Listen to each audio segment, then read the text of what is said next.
Hey everyone, welcome back to my channel. Today I wanted to talk about the new movie, Weapons. This movie is directed by Zach Cregger, whose most notable film is Barbarian. Despite how disturbing Barbarian was, it was still a pretty wild watch, so I was interested in seeing what he might do with Weapons. Instead of talking about the 6 things that make a movie great, I'm just going to share my spoiler-free thoughts on the film. First and foremost, at the beginning part of this movie, it says that this movie is a true story. It is not a true story. But essentially the premise of this movie is that there is a small town full of people, and there's a teacher named Justine who has a class full of kids, when all of a sudden, in the middle of the night at 2:17, every single one of them, except for one student, gets up, walks out of their homes, and runs into the middle of the night. Not only does no one have any idea why this is happening, but they are nowhere to be found. This obviously causes tension between the town and Justine, because why were all of the kids in her classroom the ones that left? And so Justine and the one child who's left behind are the ones who kind of have to go through the trauma with that. So at a certain point, Justine takes it upon herself to find out what happened to these kids,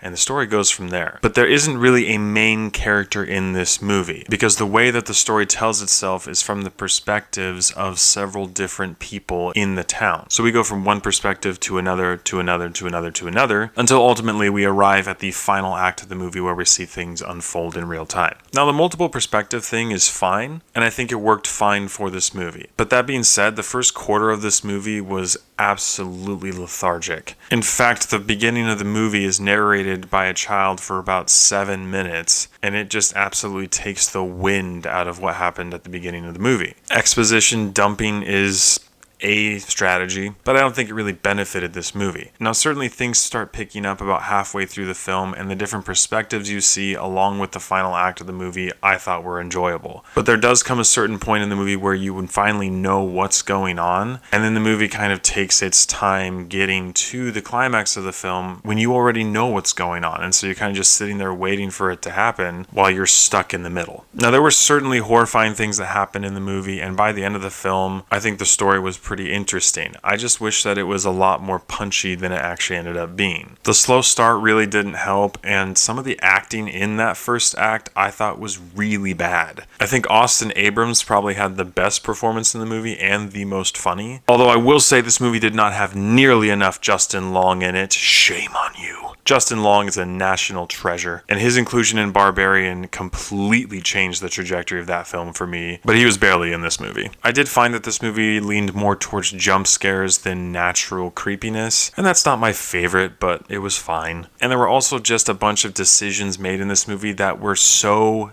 dumb and didn't make logical sense that it kind of started pissing me off, and the characters start making really stupid decisions so that the movie can do what it needs to do to movie. When you cross that line, it's just bad writing. I like the idea behind this movie, I like the originality, I like the concept of it, but this was by no means a fantastic movie. And because of that, I have to give Weapons a 6 out of 10. Easily the most memorable part of this movie and the biggest takeaway of this film is the way that the kids were running as they exited the homes, which is somewhere in between the Naruto run and a T-pose. And my cousin and I were running through the mall that we watched the movie at like that after the film. 10 out of 10 would recommend. But as far as a recommendation on whether or not to go see this movie, it was just okay. But I don't necessarily think it's worth going to see in movie theaters. There were a lot of movies that came out the last 2 weeks, so I'm still working my way through all of them, and I'll try to get reviews out as soon as possible. Thank you so much for watching. If you've seen Weapons, please let me know what you thought about it in the comments below. As always, I appreciate your love and support, and I'll catch you guys and gals